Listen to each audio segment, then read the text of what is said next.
반갑습니다. 오늘은 한국은 인공지능으로 미래를 열 수 있는가? 라는 주제를 가지고 이야기를 좀 해보도록 하겠습니다.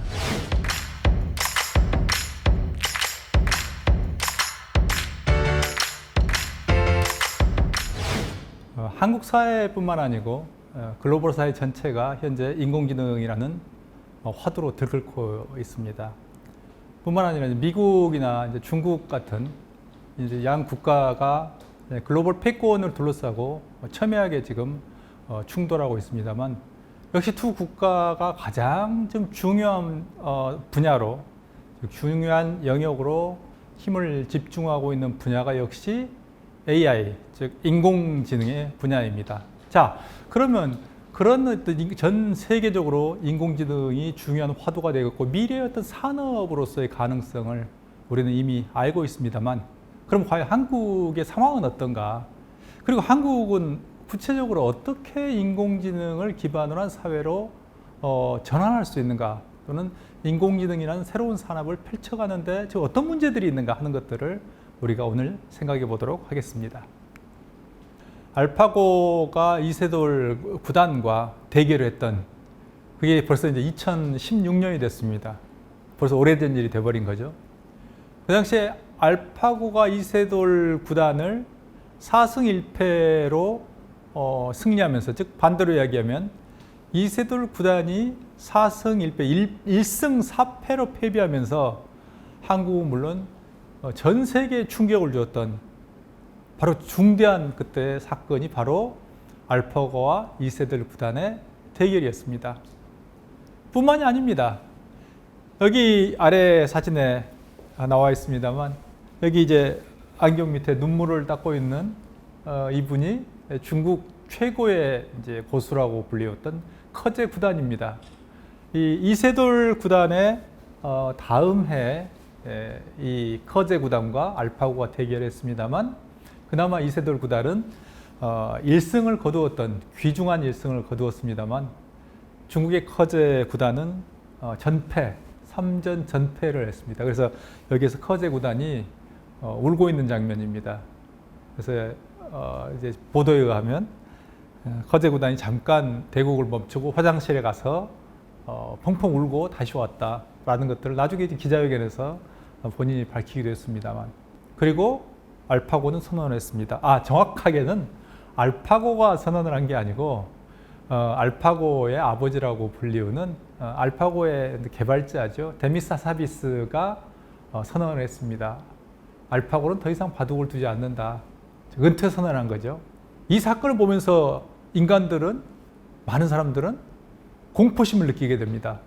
그러니까 이 인공지능이 이렇게 빨리 올라왔던가 하는 한편은 그 충격과 더불어서, 또 한편으로는 이렇게 되면 인간 사회에서 인간이 할 수 있는 역할은 거의 소멸하고 결국에는 AI라는 인공지능이 지배하는 사회가 올 거 아닌가? 우리의 일자리를 다 AI가, 인공지능이 뺏어가는 거 아닌가? 인간은 뭘 해야 되는가라는 갑작스러운 공포가 사실은 몰려왔던 것입니다. 그래서 알파고의 충격이라는 것은 인공지능이 이 정도 왔으니까 우리가 잘 활용하면 되겠다. 우리가 못하는 일들, 인간이 하기 번거롭고 귀찮은 일을 시키면 얼마나 좋을까라는 기대감보다는 인공지능 저 잘못하면 우리를 밀어내는 거 아닌가라는 그 공포심이 사실은 훨씬 더 컸던 하나의 사건이었습니다. 우리가 왜 알파고의 충격 속에 우리가 그런 부정적인 어떤 이미지를 가지게 됐냐면, 우리 뇌리 속에 너무나 깊이 박혀 있는 영화가 있었기 때문입니다. 여기 있는 바로 이 터미네이터 2입니다. 그래서 내용은 이제 대략 스토리는 그렇습니다.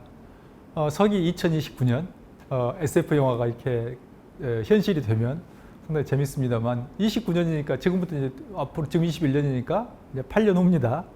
29년에 로스앤젤레스 핵전쟁의 잿더미 속에서 인간들에게 대항하기 위해서 이제 기계들이, 즉 AI가 장착된 로봇들이 반란을 일으키는, 그래서 AI들은, 즉 로봇들은 인간을 말살하기 위해서 인간을 이제 죽이는 거죠. 이런 과정을 보면서 느끼는 인간들이 그 공포감이 있었습니다. AI 기반의 로봇은 와 정말 저런 시대가 되면 우리는 정말 다 죽겠구나라는 공포. 저도 이제 그걸 느꼈으니까요. 그래서 이제 뿐만 아니라 더 후에 더 사실은 인간에게 충격을 주었던 사건이 뭐 이건 이제 개발이 중단됐기 때문에 뭐 이제는 많은 사람들이 또 잊어버렸습니다만 또 하나의 중요한 이슈는 그거였습니다. 인공지능은 인간의 통제를 넘어서는가라는 이슈가 드디어 등장해 버렸습니다.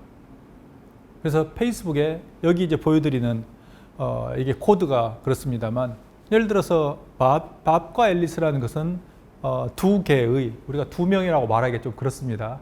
그래서 인공지능에게 두 분, 두 사람 또 이렇게 이야기를 해야 될지 아니면 한 개, 두 개, 앨리스 한 개, 뭐 밥 한 개 이렇게 해야 될지 사실은 그 대단히 앞으로도 아마 문제가 좀 될 겁니다. 그래서 밥이 이렇게 이야기합니다. I can, everything else. 그 다음에 앨리스도 이야기합니다. Both have zero to me, to me, to me, to me. 이런 식의 이야기를 둘이 하고 있는데 여기서 페이스북 개발자들이 충격을 받았던 그거였습니다. 자기들이 설정했던 코드가 아니었다는 겁니다. 그래서 이 내용을 보고 밥과 앨리스, 이건 영어 문법에 맞는 어떤 대화체가 아닙니다. I가 두 개가 들어있고요. 위에 보면 I가 세 개가 들어있고요. 그 다음에 앨리스를 보게 되면 to me가 계속 이어지고 있고요. 그래서 이걸 보면서 개발자들이 원래 페이스북이 이 챗봇을 AI 기반의 챗봇을 만들려고 했던 것은 협상하기 위한 그러니까 두 개의 기업이 각자의 AI 기반의 챗봇을 놓고 서로 협상을 하게 하는 또는 인간의 에이전트로서 양자의 AI가 서로 이제 협상을 해서 뭔가의 합의점을 도출하고 이런 어떤 목적으로 이게 개발을 하고 있었습니다만 여기에서 어느 순간에 지시하지 않는 내용을 자체적으로 AI가 생성을 하기 시작했고 그 내용을 들여다보고 그러니까 어쨌든 둘은 인간이 이해하지 못한 언어로 뭔가 계속 대화를 하고 있는 걸 보고 개발자들이 중단시킨 겁니다. 진행을. 그래서 이 내용이 다시 또 알려지면서 또한 인간 사회에 큰 충격을 주었습니다. 왜? AI는, 인공지능은 인간의 통제를 넘어서는 거 아닌가라는 바로 거기에 대한 물론 이게 버그였는지 아니면 실질적으로 새로운 AI 즉 인공지능 언어였는지는 지금도 사실 알지 못합니다. 그리고 거기에 대해서 더 이상 연구가 되어 있지는 않습니다. 왜냐하면 중단시켜 버렸기 때문에요. 하지만 인간이 이해를 하지 못하는 새로운 AI들의 언어일 가능성이 열렸다는 점에서 그리고 그런 것들은 개발자들이 예상하고 통제하는 범위 또는 설계했던 수준을 범위를 넘어갔다는 점에 있어서 개발자들에게 커다란 충격을 주었고 그리고 이 AI에 대한 또 하나의 어떤 공포심은 더욱더 증폭된 하나의 계기가 되었습니다.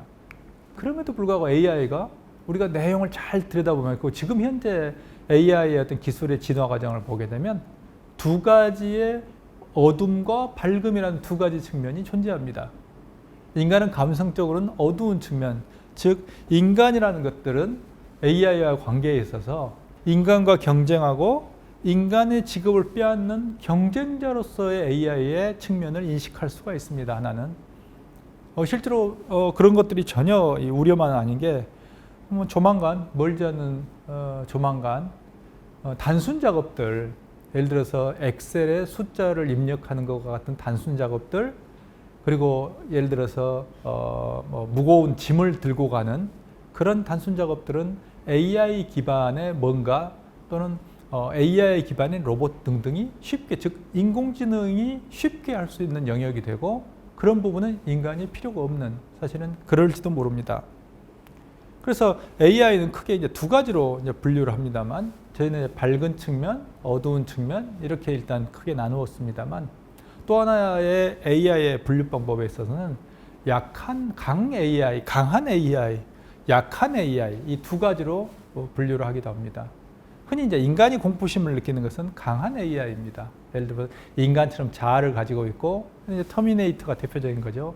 인간처럼 감정을 가지고 인간처럼 생각하고 또는 이 자신이 누구라는 정체성에 대한 고민을 하고 있는 이걸 이제 강 AI 또는 강한 AI라고 부릅니다만 그럼 결국 그렇게 되는 인간이 강한 AI하고 직면하게 되면 인간과 경쟁하는 측면이 훨씬 더 강조되는 거죠.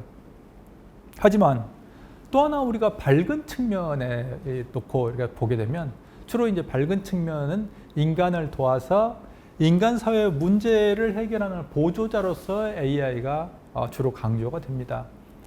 근데 그런 경우는 주로 약한 AI가 많이 사용됩니다.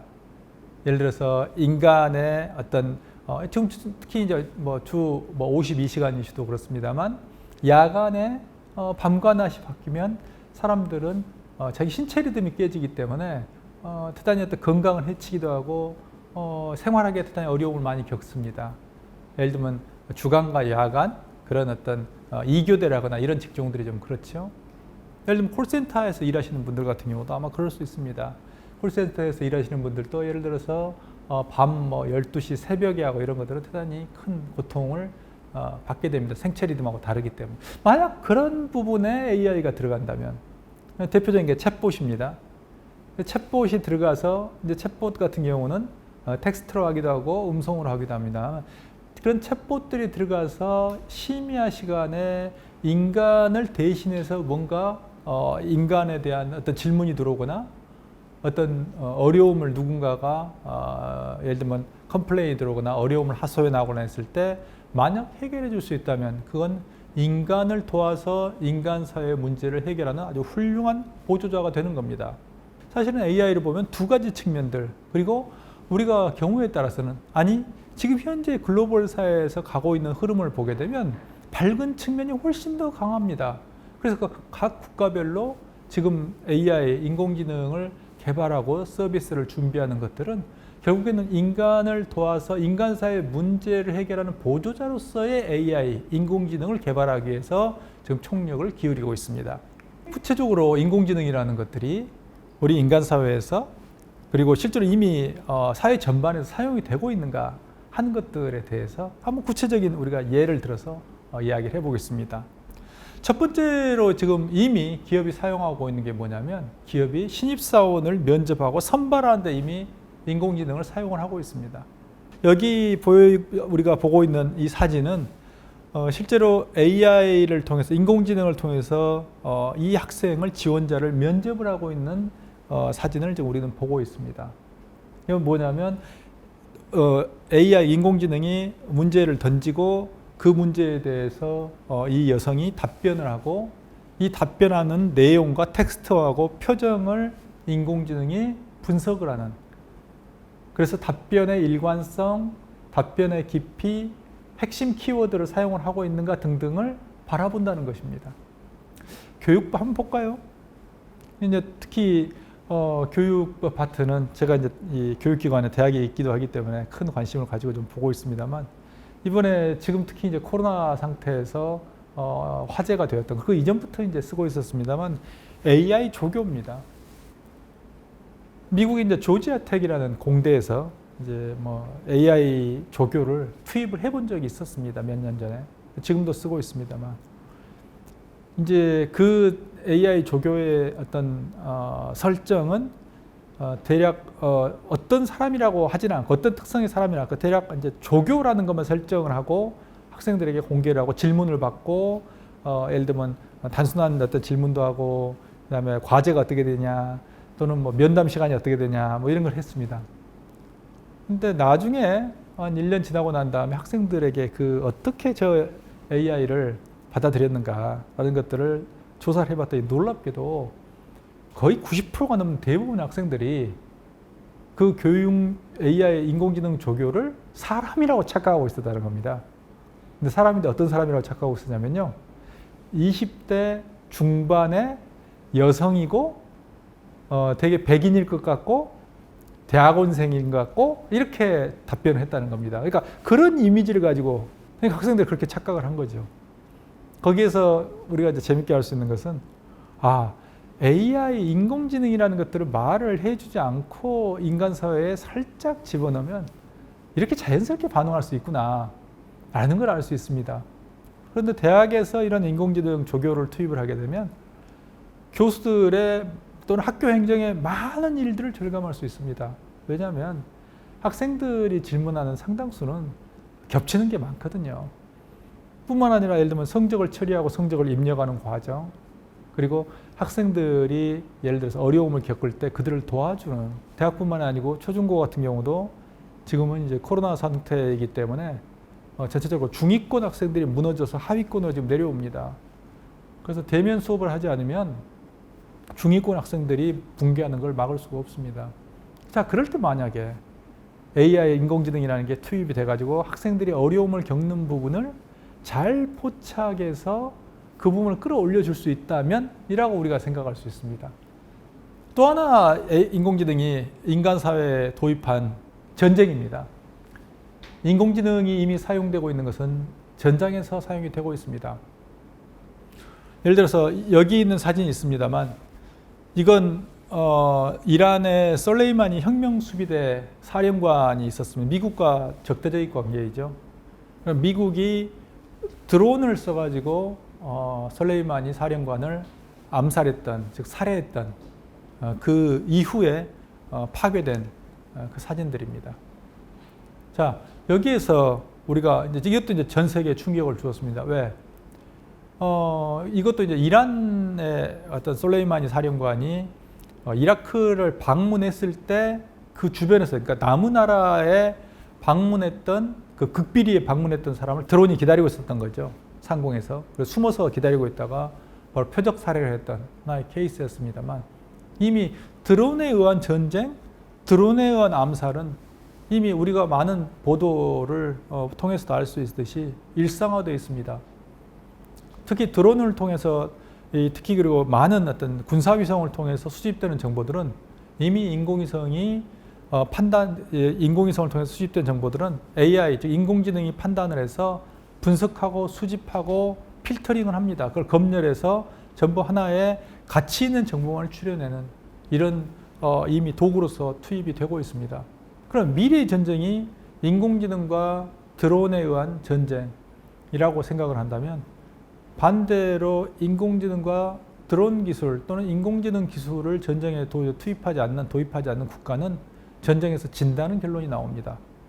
바로 그 점 때문에 미국이나 중국뿐만 아니라 세계의 어떤 열강들이 모두 인공지능을 전쟁의 무기화로 만들기 위해서, 즉 전쟁에 사용하기 위해서 많은 경쟁을, 정말 치열한 경쟁을 벌이고 있습니다.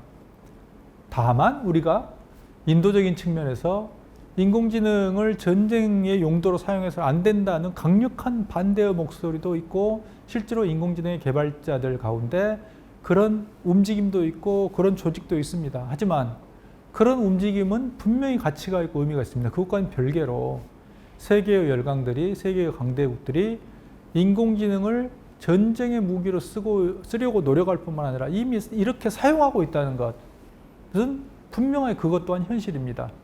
오늘은 우리가 이런 어떤 인공지능이라는 게 왜 지금 우리의 이제 머릿속에 들어와서 어떻게 인공지능이라는 게 사람들의 머릿속에 각인이 돼 있었던가, 그리고 인공지능이라는 게 부정적인 그런 어떤 이미지와 달리 긍정적이고 우리가 밝은 측면들, 인간 사회를 풍요롭게 하고 인간 사회에 도움을 줄 수 있는 그런 측면이 훨씬 강하다는 점, 그리고 이미 글로벌 사회에서 교육과 예를 들어서 뭐 기업 또는 뭐 군사 뭐 등등에 있어서 많은 분야에 있어서 이미 AI가 중요한 어떤 툴로서, 도구로서 이미 급격하게 침투하고 있다는 점. 하지만 그런 어떤 글로벌 동향에도 불구하고 아직 한국은 그 인공지능의 개발자들, 그리고 인공지능 기반의 서비스가 약해서 아직 우리가 인공지능 기반의 사회라고 부르기 어렵다는 것. 그런데 자칫하면 IT 강국에서 인공지능 후진국으로 전락할 수도 있는 그런 위기 상황이 있다는 것들을 말씀을 드렸습니다. 그래서 우리가 이번 강연을 계기로 이런 한국 사회가 인공지능이라는 하나의 도구를 기반으로 우리가 또 한 번 도약할 수 있는 그런 계기를 어떻게 만들 수 있는가를 다 함께 고민해 봤으면 합니다. 오늘 강연 이상 마치겠습니다. 감사합니다.